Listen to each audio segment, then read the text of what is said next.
My name is Sarah Tencer. I have my master's in social work, and my pronouns are she, her, and hers. As a disclosure, I am a presenter being paid by PTC Therapeutics for this content, and I'm not a medical professional. The four areas that I'm going to focus on today related to achieving independence are financial priorities, seeking employment, public benefits, and searching for an apartment. So first, in talking about financial priorities and habits, the first step to setting realistic expectations and achieving goals related to your finances is to really have a firm understanding of where you stand right now. I'm going to share with you an activity that I did when I was a life skills program manager, focusing on financial stability. I would recommend this activity for most people, especially if you've never done this before, is to get a clear idea of what your spending actually is. It may sound simple, but the premise is to document everything you make and everything you spend for at least a month. If you have more than a month to do this, you can kind of look at patterns for a longer period of time. But to get a full picture, you really need to do it for at least one full month. Now, if you do online baking, a lot of these services will provide you an overview just by collecting your expenses that you use through your banking card and then showing you kind of a bar graph of categories. And that's helpful, and I would recommend if you do have online banking options that you take a look. But there's something really powerful about having to write it down every time you spend something. And I'll give you a couple of tips about this, things to be aware of. So as you're getting started, I would recommend to take a look at anywhere that you have cash or money reserves. So if you have a bank account, make sure that you look there and document about how much you have. If you keep cash on you anywhere, make a note of how much cash you have.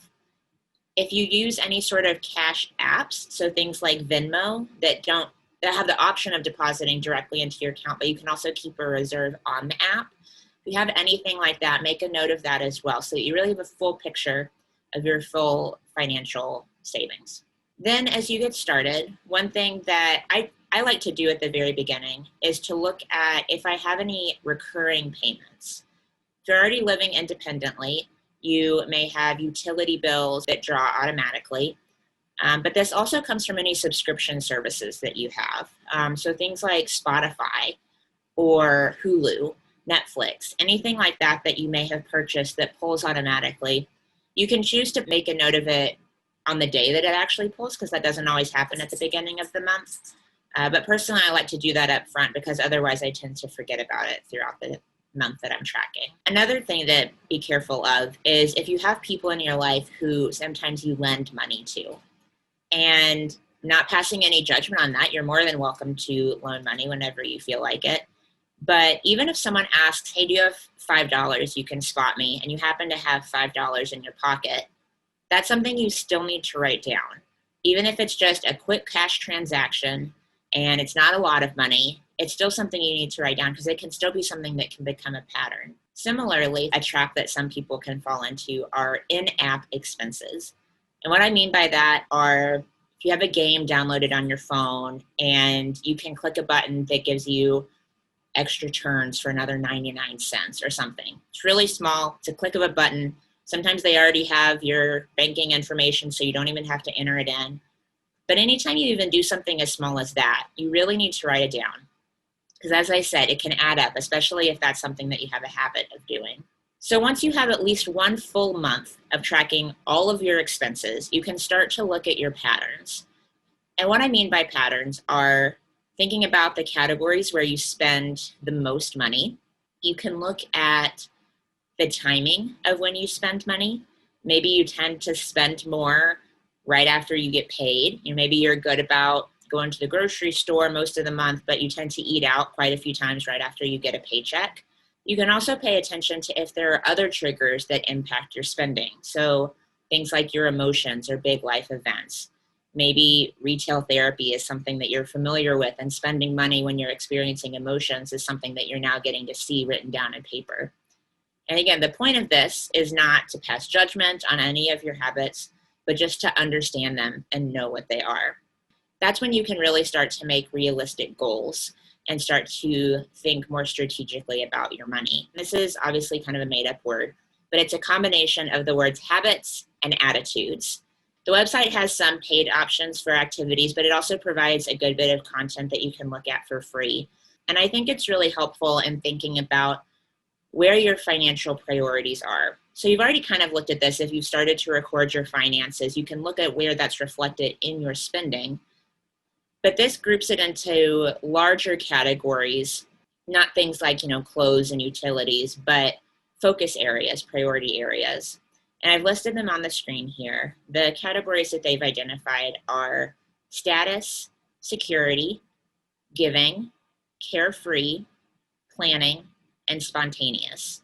So regardless of what your priorities are with spending, you want to make sure that where you're putting your money aligns with the priorities and the goals that you have for yourself. So if you really prioritize status, but you're spending your money in more of a carefree manner, that may result in feeling a certain way about your spending, or it may impact your relationship with money if you're feeling guilty about things, which can happen if our habits don't line up with our values. I tend to be a pretty anxious person. I tend to worry a lot. And so security and planning are two of the money habitudes that really resonate with me. My priority is making sure that if a catastrophe happens, then I'm prepared for that catastrophe. And that might be different for someone else. For someone whose values are more about spontaneity and being carefree, they may choose to put money more towards spontaneous trips and activities than I do, because doing those things sometimes makes me a little anxious because I haven't prepared for it. And that's okay. We may have two very different approaches to how to handle those situations, but as long as we're each being true to our values, then we're making sure that we're maintaining that healthy relationship and that we're putting our money where our hearts are. Once you've identified your spending habits and how you tend to put your money and your priorities and your values around that, you can start to set goals for yourself that are reflective of where you are and where you want to be in relation to money. So SMART goals is a tactic, and it's an acronym that stands for specific, measurable, action-based, realistic, and time-bound. And so an example of this would be, I am going to save $50 every month for 6 months so that I can purchase a new computer. It's specific. You're talking about a specific amount of money. It's measurable because you can, at the end of each month and at the end of the 6-month period, you can look at how much you saved. It's action-based because you're setting aside that money. You're doing something. The realistic part relies on having a good idea of what your financial situation is. And then the time bound is that you give yourself a deadline. You're wanting to save $50 a month and you're wanting to do it for this set period of time. So now that we've talked a little bit about basic finance, I want to talk about seeking employment, because employment is how you're going to fuel those spending habits, right? Having some sort of income. And so the 4 components of seeking employment that I've identified here are the job search, writing a resume, interviewing, and accommodations. So first we'll talk about job search. Knowing what resources are available to you is really what I consider to be the best place to start your job search. If you have an idea of where to start and you're committed to putting in the amount of time to actually do this job search, those two things combined can really go a long way. So I started here by providing some resources for you. The first 2 websites that I've listed, wearecapable.org and gettinghired.com, are 2 different search engines that are specifically tailored for individuals who either have disabilities or chronic illnesses that are impacting their employment. Wearecapable.org is a website that focuses on finding flexible work. So work from home opportunities, maybe flexible time. And gettinghired.com has a slightly different focus. They focus on partnering with employers who are maybe specifically looking to diversify the abilities of the people that they hire. The third thing that I list here are state vocational rehabilitation programs. And I've listed a website on the screen where you can access a list of all of the state vocational rehab programs and how to contact each one. A state vocational rehabilitation program is a state-sponsored program that focuses on helping individuals with disabilities access employment. And they do this by providing case management, job training, and referrals to specific employers. That case management piece can really provide you some one-on-one support to work through your personal resume, your personal job search. And then the final one that I've listed here is the Job Corps. And this is an educational and vocational training program that's sponsored by the Department of Labor, and it's specifically focused on young adults. Not necessarily young adults with disabilities, but people who are just starting out in their careers. They define young adult as anyone between the ages of 16 and 24. Next, we'll talk about resumes. Once you've identified some jobs that you're wanting to apply for, you're going to need a resume in order to submit an application. If you've never created a resume before, I would recommend working with a case manager or a job coach or someone who can work with you one-on-one.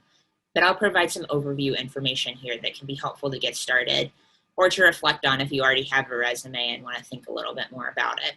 A resume is a quick look at your professional experience and your qualifications for whichever job you're applying for. And so the first thing is to make sure that you have a professional format or a template. These are things that you can access for free. If you use Microsoft Word, there's templates within Microsoft Word. You can also download templates from the internet, but making sure that you're presenting it in a really appealing way so that it's not just a Word document with a bullet list of your experiences.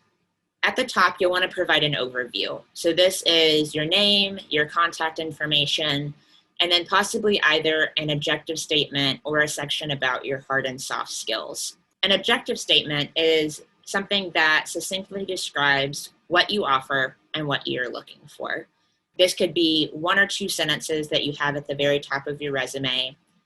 Maybe you describe yourself in a couple of words. I'm an eager, fast-learning individual with X amount of experience looking for a career in this field. Another way to start with an overview is to list your primary hard and soft skills.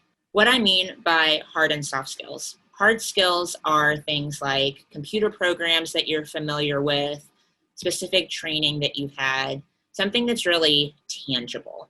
Microsoft Office or Salesforce or other databases would be applicable there. Soft skills are less tangible, but equally important. Things like interpersonal skills, communication, leadership skills, and you can just list those at the top.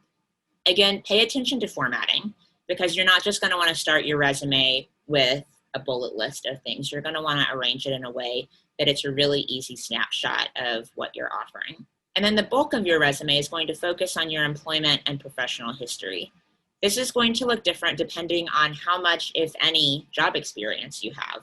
If you have job experience, you're going to want to start with your most recent or current employer and then work backwards. So starting with the most recent, ending with the oldest position that you've held. And this can go back as far as you think is relevant. When you're first starting out, you may want to include some really early on jobs. So maybe if you've done some babysitting or things of that nature, you could include it. Once you're a little bit further on in your career, you might want to only include relevant job experience in the field where you're pursuing employment. Each position that you've held is going to have a different section in your resume. And each section is going to need to include your job title, the company that you worked for, the dates that you worked there, and a short list of your primary responsibilities in that position. Now, if you haven't had a lot of work experience, or maybe you haven't had any work experience, you're going to want to think of experiences that you've had that demonstrate the skills that this specific job is looking for. So you could include volunteer roles, school clubs that you've been a part of, specifically if you've held any leadership positions within that club, any community involvement that you've had, things that demonstrate the skills that you've developed. Because even if you haven't held a full-time job before, you've still done things in your life that have contributed to your professional experience and the skills that you currently have. And the last thing that I'll mention is your education. Some resume experts will have you put your education at the top. Others will recommend that you do it at the bottom. It depends a little bit on the level of education that you've achieved, the relevance of the education to the job that you're applying for, and how recent it was. And so this can be anything. If you're pretty early on, this could be a high school diploma or a certification that you've worked on. It could be professional training, or it could be a university or graduate level degree. And with that, you can include the degree that you received, where you received it, and the date that you received it. And the final thing that I'll say about resumes are that it's not a document that you create once and then never touch again and just send out the same way every single time. It can be, but you can also tweak your resume with each job application to make sure that it's best reflecting the skills that that job is looking for. And so you can look for the language in the job description to make sure that you're incorporating that in your description of your responsibilities and the hard and soft skills that you're highlighting. When you're doing this, when I say tweaking, I don't mean being in any way dishonest. These are all needing to be very true and reflective of who you are. But you may highlight different facets of who you are depending on the type of job that you're applying for. And so you can make your resume slightly different for every single job application that you do, if you have the capacity to do that. Or if you're just sending out as many applications as you possibly can, maybe you have a standard resume that you use for the masses, and then you tailor it if there's a job that you have specific interest in. So you found a job that you're interested in, you submitted your resume. Hopefully, at this point, you're getting invited to do an interview. So I've added some tips here for interviewing. And the first one is to make a good first impression. Obviously, you want to dress professionally and speak professionally. All of those things are really important. But when I say make a good first impression, I mean a little bit more than that as well. So the first thing is to make sure that you are arriving on time, which again, sounds simple, but there's some different components to this. If you're doing an in-person interview, that may mean making sure you know exactly where you're going. And if you have the time to do it, maybe even practice getting there so that you're familiar with how much traffic happens at the time of your interview, how long it takes you to get there. If you're driving or someone's driving you, you can think about the parking component. If you're taking public transportation, you can think about which bus routes go by that location, what times those buses are, so that you're not having to scramble with the commute aspect the day of, because that can be really stressful. Or you're not having to call the employer from outside saying that you haven't figured out where to park yet. Make sure that you're thinking through all of those things before the day of the interview. And then if you're doing a virtual interview, which is a little bit more common these days, there's other things to consider when you're thinking about a virtual presence. And so one of the most important things is making sure that all of your technology is working. So making sure that your computer is compatible with whichever platform you're doing the interview on. You don't want to get to the day of and realize, oh no, I have to download this entire platform before I can log in, and it's already time for me to log in. You want to do that beforehand. If it's a video, you want to make sure that your camera is working. You want to make sure that you're set up in an area that has as plain a background as you can and has access to outlets so that your computer doesn't die in the middle of the interview. If you don't have a space in your home that has a plain background, you can also consider looking into computerized backgrounds, which not every platform offers, but if you're doing something like Zoom, sometimes there's an option to put up something computerized behind you so that the person isn't looking into your home if you don't have a good space set up. You also want to think about things like lighting, so not setting up with a window right behind you so that they're really just looking at your silhouette and can't actually see your face. So maybe even practice. If you have someone in your home that you can video call from the other room, make sure that when they're looking at you, they can see your face and that there's nothing too distracting going on. The second tip I've listed here is to do your research. And I've included in here ask questions, but I think asking questions can be fueled a lot from doing research. And what I mean by that is going beyond the job description that you've looked at and really looking into the company that you're applying for. Make sure you understand their mission, what they're about, what their processes tend to be. If they have a product, make sure you're somewhat familiar with the product. If it's a nonprofit organization, make sure you're familiar with the programs that they offer, how they fundraise, things of that nature. And then when you're asking questions in the interview, you'll want to incorporate those things that you've researched, because not only is that helping you gain more information about the company, it's also demonstrating that you did your homework and you didn't just show up with no idea of what this organization does. The third thing I've said is to be prepared, but not too scripted. So doing your research on the company is one way to prepare. But another way is a lot of interviews have some sort of behavioral question component. What would you do in X situation? How would you approach X problem? And a lot of times what the interviewer is looking for are examples of times that maybe you've done something similar to that, or that you've demonstrated the skills that would be necessary to achieve that outcome. And so one thing you can do before an interview is to think through your most prevalent work experience and practice telling about it in a pretty succinct way. This can be helpful if you tend to get nervous on the spot and forget maybe situations that you've come through or have a hard time thinking about an example. It can also make sure that you don't start just rambling and take 10 minutes to share about this thing where it could have only taken 2 or 3 minutes if you'd practiced it and rehearsed it well. So while that's helpful, I did put a disclaimer here of, but don't be scripted. What I mean by this is that you don't want to just have a regurgitated practiced answer for everything that they ask you. It needs to be a little bit candid, and it needs to be tailored specifically to the way they ask the question. So if they ask a question and you only have one example in your reserves and it doesn't quite fit what they're asking, don't force it. Don't make it fit just because it happens to be the example that you practiced beforehand. If you don't have an example prepared, you are allowed to ask for time to think about it. Nobody's going to think poorly of you if you can't just immediately think of an example.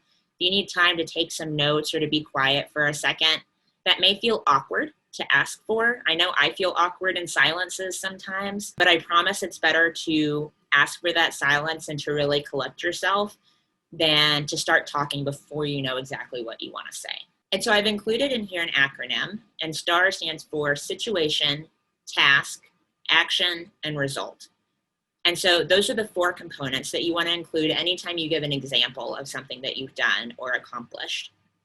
The situation is the context, the background info, so that you're not just starting into an example where the person that you're talking to has no idea why you did that program or what it was. Don't get bogged down in this section. You want to provide necessary content, but not unnecessary content. You don't want to go all the way back to the beginning of, well, we started this program 10 years ago because XYZ, and then finally work yourself up to the current situation. You just want to think about what would be helpful in understanding why I'm sharing this example. The task at hand is the problem or the situation that you're actually experiencing or talking about. It's best if you can practice a succinct way to describe what this is. Sometimes it can be challenging if you've worked in an organization. Sometimes the programs that we do are hard to explain to someone else. But being able to do that is a skill. Being able to very succinctly describe what a situation was without, making it too confusing or too overwhelming demonstrates your ability to communicate. And so having that prepared is pretty important. The action step is, what did you do in this situation? So obviously in an interview, you're wanting to show what your skills are, what your abilities are. And so even if you weren't the only person working on this problem, maybe you were part of a larger team, or you had a partner in it. And that's helpful to know. You can mention that you worked on a team or that you had a partner, but you don't want to only talk about what the group did or what the other person or other people did. Reflect on, what did I do in this situation? How did I help make this come about? And how would that translate to what this person is looking for? And then finally is the result. Obviously, you're going to want to show that when you worked on a problem that it came to fruition in some way, that you actually solved it. And so sharing what that result was. If you can, quantify this in some way, whether with a number or how it impacted the rest of the company or the rest of the team, making sure that you're thinking broadly about the impact of what it was that you did and not just the fact that you solved a problem. If you can cover each of these 4 areas in each of the behavioral questions that you're asked, it's going to reflect really well on your ability to communicate, but it's also going to do a really good job of making sure that you highlight the important aspects of something and don't miss the point of a question. For more information about resumes and interviews, tips, and things like that, I've included a couple of resources on the screen. You can take a quick note of or follow the links later on. In relation to jobs, I'm going to speak briefly about accommodations. I want to make sure that everyone who's listening is familiar with the Americans with Disabilities Act and the Job Accommodation Network. The ADA was a law that was passed to provide professional protections to individuals with disabilities and ensure that employers provide reasonable accommodations to help individuals with disabilities be set up for success in their jobs. If you're not very familiar with this law, I would really encourage you to go to ada.gov and read it in its entirety so that you fully understand what your rights are in regards to employment and how to go about navigating that. So I've mentioned here reasonable accommodations. Reasonable accommodations are anything that have to do with environmental factors that could impact your ability to do a job. It could also be something that impacts your ability to interview. And so if getting to or into the building where you're having to do an interview is impacted by your disability, that's something to address early on. And the employer is required to work with you to make sure that you have accommodations and are able to do that interview. To find more information about that on your own, you can also go to the Job Accommodation Network or askjan.gov. And that's the leading source of free, expert, and confidential guidance about workplace accommodations, employment issues, anything that have to do with on-the-job stuff when you're someone who has a disability. Another thing that I will speak on briefly are public benefits. So public benefits are another way that you can supplement and create financial security for yourself as someone who has a disability. There are various things that you may be eligible for. The two that I've listed on the screen are the Social Security Disability Income, or SSDI, and Supplemental Security Income, or SSI. I've listed two websites here that are going to be really helpful in thinking about these two programs, as well as some other public programs. The first one that I've listed here compares SSI and SSDI side by side in a number of categories so that you can really fully understand the difference between the two and which one's applicable in which situation. The second website that I've listed here includes a tool where you can look at eligibility screening. And so that's for these programs, but could also be helpful for other programs that you could qualify for as well. You can go in and see if that's something that you may be eligible for, and if so, about how much you would be eligible for. Each of these, SSDI and SSI, are programs that provide monthly payments to individuals who qualify for them. And so that could be something that could really impact your budget or help supplement income. I would recommend working with a professional, maybe a social worker at your hospital. Someone in the state vocational rehabilitation office would probably know this pretty well, and they can work with you to look at how do you best balance your public benefits with the amount that you're working and making sure that you're going about these things in the most sustainable way for your specific situation. The final piece that I'll speak about in this Achieving Independence presentation is searching for an apartment. We've talked about ways to track our finances and to think about income, both from an employment and a public benefit perspective. But for a lot of people, that one step of living independently and achieving independence is being able to live on your own. This isn't something that's going to be attainable for every single person. Not every single person is going to live on their own, and that is okay. You still may end up using this skill of searching for an apartment, even if you're not going to be living there by yourself or without your parents or without caregivers. It's still helpful to kind of know what this process looks like because it could come up for anyone. The first thing that I'll talk about is with searching for an apartment is determining what your priorities are.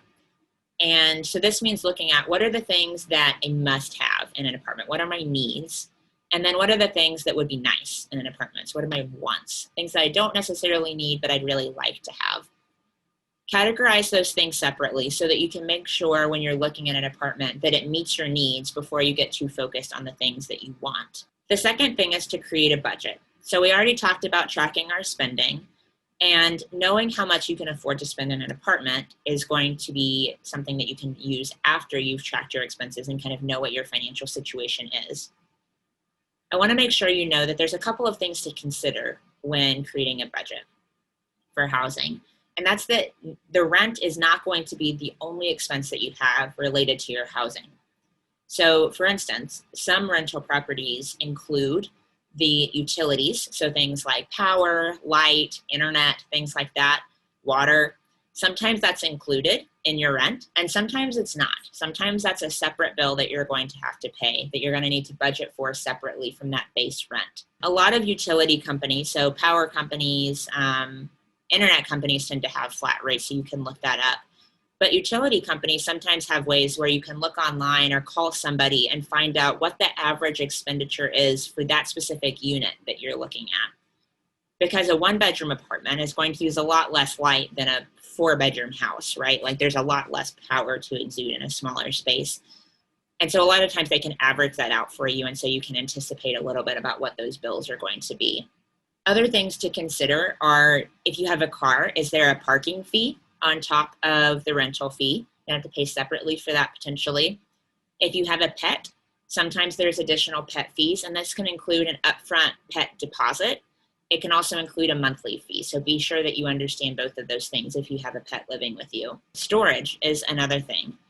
Some apartment complexes will have additional storage units that you can rent if you have stuff that doesn't fit in your unit, but that might cost a little bit extra.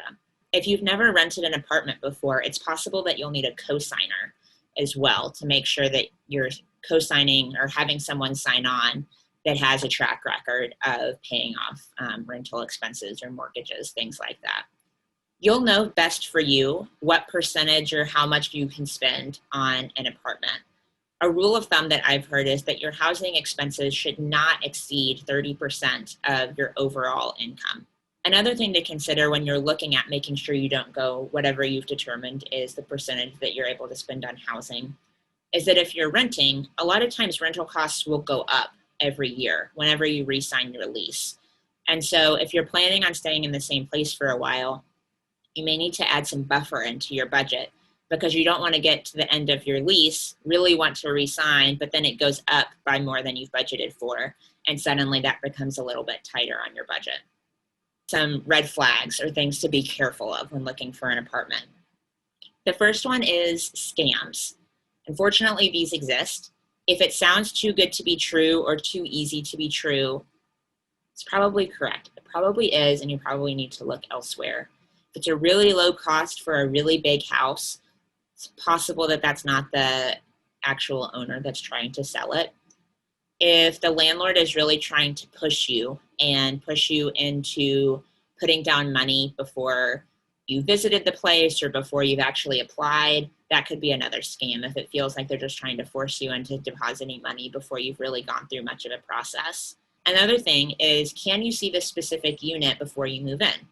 If you're looking at apartment complexes, sometimes they'll have an example unit that they walk everyone through, but it's not the actual unit that you would be renting. Why I bring this up is that this is a pitfall that I've fallen into. I once rented a unit before actually going into that specific space. And when the day I moved in, I realized that the person before me who had lived there had been a smoker. They smoked cigarettes, and the entire unit smelled like cigarette smoke.